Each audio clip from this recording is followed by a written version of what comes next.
There's a question that follows every life, a question that whispers in the quiet hours, a question no one can escape.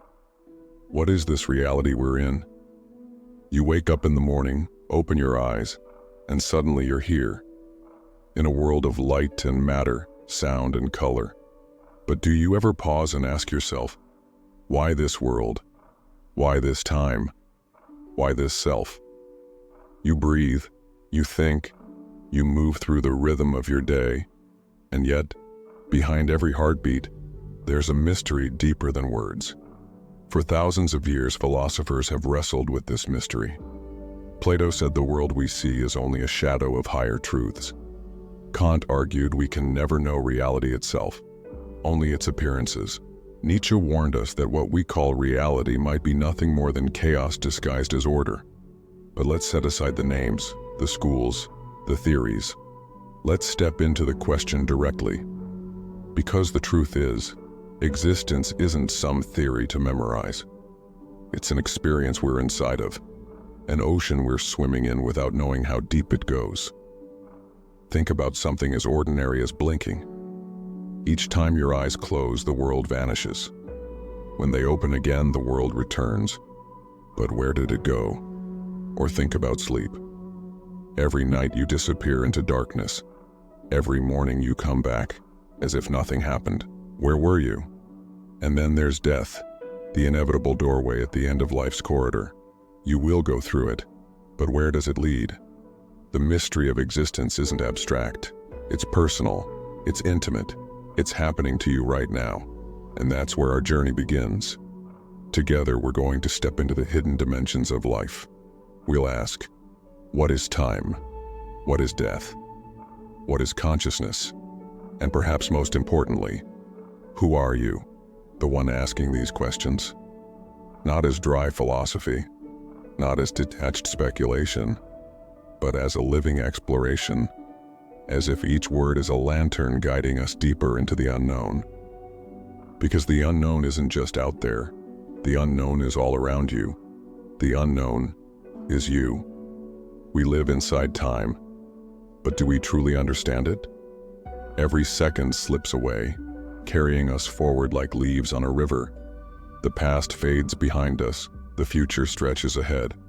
But what is this mysterious flow? St. Augustine once confessed, "What then is time?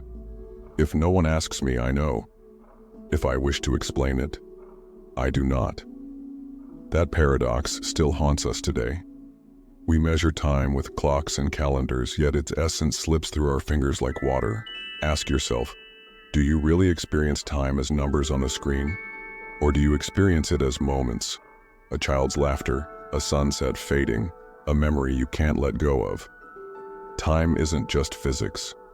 Time is intimacy. Philosophy reveals three faces of time. The first is the past. It's gone, yet it lingers. You can't touch it, but it shapes every breath you take. The past is both a teacher and a jailer.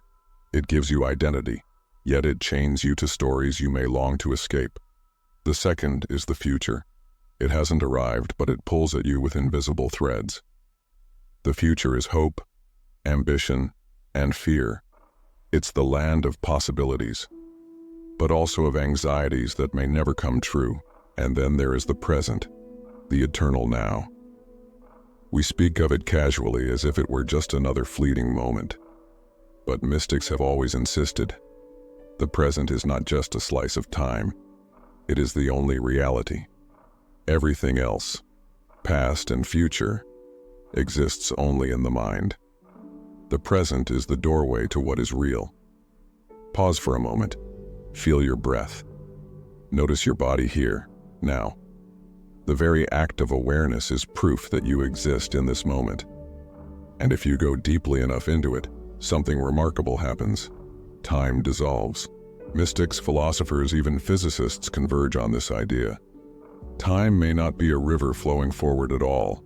It may be a construct of consciousness, a way of measuring change, not the true fabric of reality. Einstein once wrote that the distinction between past, present, and future is only a stubbornly persistent illusion. If time is an illusion, then who are you? this traveler moving through it? Could it be that your true nature is timeless, that what you call yourself is not the body aging year by year, but the awareness behind it, silently watching the story unfold? The problem is, we forget.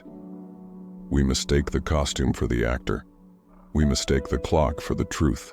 That's why philosophy calls us to remember that you are not the seconds ticking away, but the silent witness in which those seconds appear. And this leads us straight to the next great mystery, death. Because if you can see through time, if you can touch the timeless in yourself, then death is no longer the monster waiting at the end. It becomes something else entirely. The very word carries a weight. It has ended empires, shaped religions, haunted poets, and humbled philosophers. And yet, what is death? For most of us, it is the great enemy, the point where everything we are collapses into silence. But to the philosopher, death is not only inevitable, it is also a teacher. Socrates once said, "Philosophy is a preparation for death." Why? Because when you contemplate death, illusions fall away. You begin to see clearly what matters and what does not. Think about it. Death gives meaning to life. If you were to live forever in this body, would urgency exist? Would beauty? Would love matter if there were no risk of losing it? Death sharpens the edges of experience. It makes each sunrise rare, each embrace precious. And yet, here lies the paradox. We have no direct experience of death itself. We only witness dying in others, the grief of their absence, the silence they leave behind. As for our own death, we cannot know it. As Epicurus said, "Death is nothing to us, for when we are, death is not, and when death is, we are not." So is death an end or a passage? Across cultures, the answer has often been the latter. The Egyptians built pyramids as launch pads for the soul. Hindus and Buddhists speak of reincarnation, the endless wheel of birth and rebirth. Christians speak of eternal life. Philosophers like Plotinus and Schopenhauer suggested that consciousness is not extinguished, but transformed. And then there are the uncanny reports, near-death experiences, visions at the moment of passing, dreams where the dead return. Skeptics call them hallucinations of a fading brain, but for many, they feel more real than waking life. Perhaps the truth is this: death is not a wall, but a mirror. When you step through, you do not vanish. You see yourself, unmasked, in your most essential form. This is why some mystics practice death every day, letting go of attachments, silencing the ego, entering stillness, so that when the final moment arrives, it does not feel foreign, but familiar. Death is not against you. Death is your shadow guide, teaching you how to live more fully. And if this is so, then our fear of death is not really a fear of non-existence. It is the fear of facing what we are, without distractions. The philosopher dares to face it. The philosopher steps willingly into the unknown, because the unknown is where truth hides. What is it that hears these words? What is it that feels the air on your skin, tastes the food on your tongue, dreams in the night, and wonders about its own existence? We call it consciousness, but giving it a name doesn't explain it. In fact, consciousness may be the greatest mystery of all. Science can map the brain, track neurons firing, trace chemical signals, but none of this explains how experience itself arises. How does gray matter give birth to the redness of a rose, the sting of heartbreak, the sweetness of music? How do atoms become aware that they exist? Philosophers call this the hard problem of consciousness. And it's hard because consciousness is not an object in the world. It's the stage upon which the world itself appears. Think about it. You've never seen the world directly. You've only seen your mind's rendering of it. Every sound, every color, every thought, all of it arises in you. So which is more fundamental, the universe outside or the awareness inside? Some philosophers, like Descartes, argued that awareness is the only thing we cannot doubt. I think, therefore I am. Others went further, suggesting awareness may not be a product of the universe at all, but the very ground of the universe itself. This is the idea of idealism, that reality may be mind-like, not matter-like. That consciousness is not an accident of atoms, but the essence of existence itself. Mystics have echoed this truth for millennia. All is mind, whispered the Hermetic texts. The Atman is Brahman, declared the Upanishads. The self within you is one with the cosmic self. Even in Buddhism, where the self is seen as an illusion, the field of awareness remains vast, open, beyond birth and death. What does this mean for you? It means you may not be a fragile creature trapped in a body, destined to flicker and vanish. You may be the very awareness in which bodies rise and fall, in which worlds appear and dissolve. Awareness is not born. Awareness does not die. Awareness simply is. But if this is true, then why do we feel so limited? Why do we feel small, separate, fragile? That question leads us to the next mystery, the self. From childhood, you are given a name. You're told who you are. You collect memories, desires, fears, and slowly, a story begins to take shape. This is me. But look closer. Who is this me? Is it your body? If so, which part? Cells die and are replaced. After a few years, almost nothing in your body is the same as before. Is it your mind? But thoughts drift by like clouds. Moods shift. Beliefs change. Even memories twist and distort over time. Is it your personality? But you're different with friends, with family, with strangers. Which version is the real one? The more you search for a solid self, the more it seems to dissolve. Buddhism teaches this directly. The self is not a thing, but a process, a pattern of clinging, craving, resisting, a whirlpool in the stream of experience. It looks stable, but the moment you reach for it, your hand comes up empty. Modern neuroscience says something similar. The brain doesn't have a single self-center.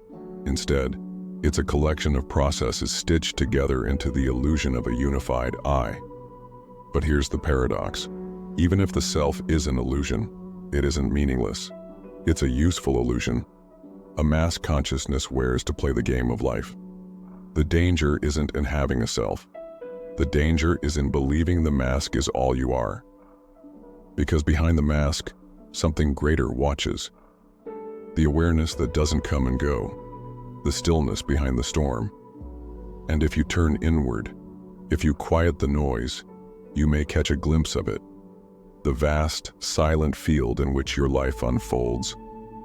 That is why sages across traditions have urged, know thyself. Not the story of yourself, not the costume, but the essence. Because once you touch that, fear begins to fade. Even death loosens its grip. But this brings us to the most radical question of all. If the self is an illusion, and consciousness is the ground, then what is reality itself? What is reality? It seems like the simplest question, yet it unravels into the deepest abyss.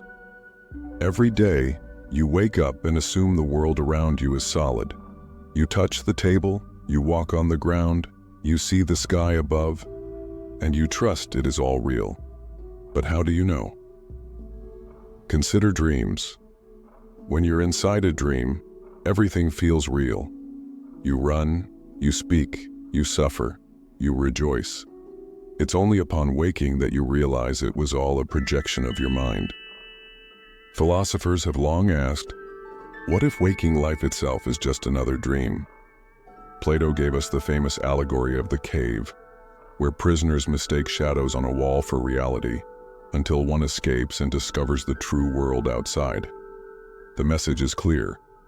What you take as real may be nothing more than shadows of something deeper. Centuries later, Descartes wondered if a malicious demon could be deceiving us, making us believe in a world that isn't there.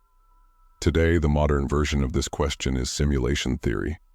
Could our universe itself be a kind of vast simulation? A coded dream running on some incomprehensible cosmic machine? We can't dismiss the possibility. After all, what is physics but a set of rules? What is matter but energy following patterns? And what are we but biological machines interpreting electrical signals? But maybe the simulation idea is just another shadow. Maybe reality isn't code at all but consciousness itself. Maybe the world is less like a machine and more like a dream. A living, breathing dream shared by all beings.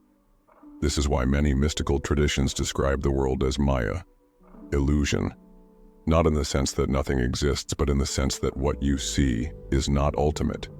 The world is real enough to live in, to learn from, to love within. But beneath it lies a hidden dimension, like the light behind the shadows on the cave wall. So ask yourself, what is more real? The objects you touch, or the awareness that touches them? The scenery of the dream, or the dreamer behind it? If you awaken to this perspective, you don't reject the world. You embrace it more deeply, knowing it is both fleeting and sacred. A dream, yes, but a dream in which truth can still be seen. Once you begin to see reality as more than appearances, another realization dawns. Everything is connected. Modern science shows it clearly. Every atom in your body was forged in the heart of a star. The breath you inhale right now may carry particles once exhaled by a philosopher centuries ago.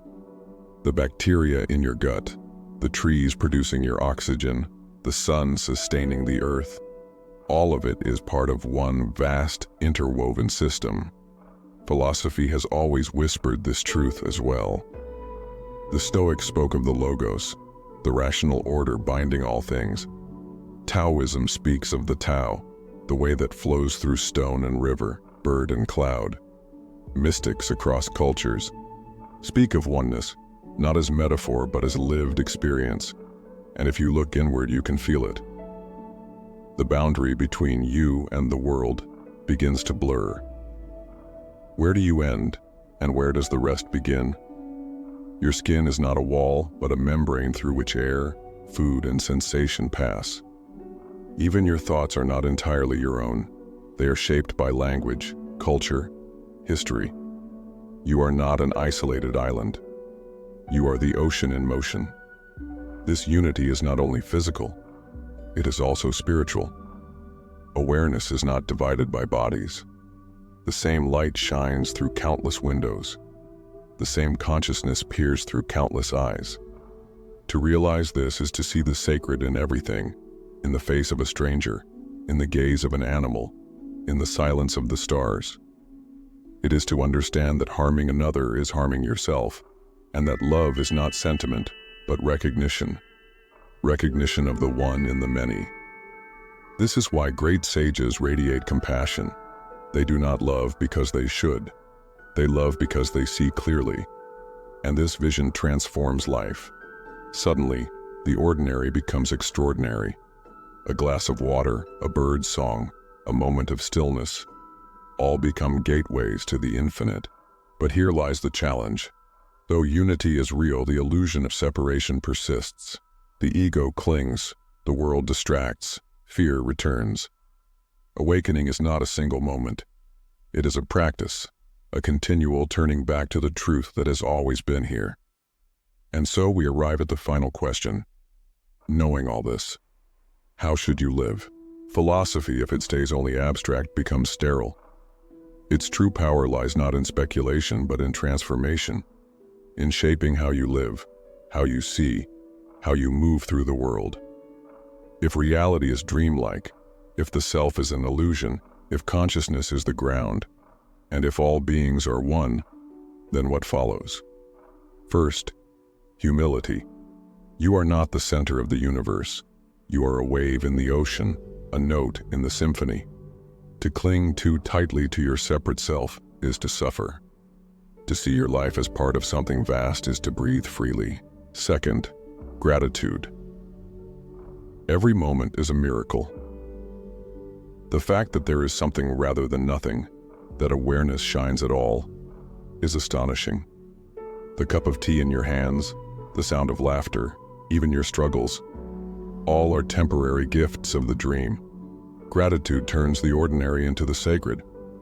Third, compassion. If all is one, then no suffering is truly separate. When you harm another, you wound yourself. When you lift another, you lift the whole. Compassion is not a burden, it is alignment with reality. Fourth, freedom. If the self is not fixed, you are not chained to your past. You can change, grow, shed old skins. You are not bound to the mask you once wore. Like the dreamer in lucid sleep, you can awaken to the freedom of shaping your own story. And finally, wonder. The greatest wisdom may not lie in having answers, but in living the questions. The world is not a puzzle to be solved once and for all, but a mystery to be danced with. Wonder keeps the heart open, keeps the spirit alive. The philosophers, the mystics, the sages, they point but they do not close the door. For the door is infinite, and each of us must step through in our own way. So here you are, listening, breathing, aware.